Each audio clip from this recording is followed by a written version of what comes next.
So hello guys, welcome back to the new video of Techioker. In this video, I will guide you with how you can use Gemini on Chrome to find local events and activities. First of all, open the Chrome browser on your PC.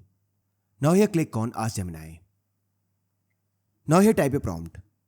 So my prompt is, I live in Dehradun and I am looking for activities going around here.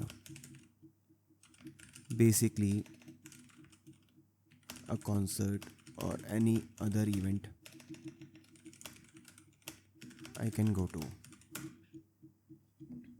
So it gave me a list of events going around in Dehradun. For example, there is a food event going on, and then a Bollywood singer is coming up in Dehradun on 26 April. There are other events as well, like trek, cultural hubs, etc. So you can use Gemini on Chrome to find other events and activities near you. So I hope you find this video useful. And if you do, then don't forget to like this video and subscribe our channel.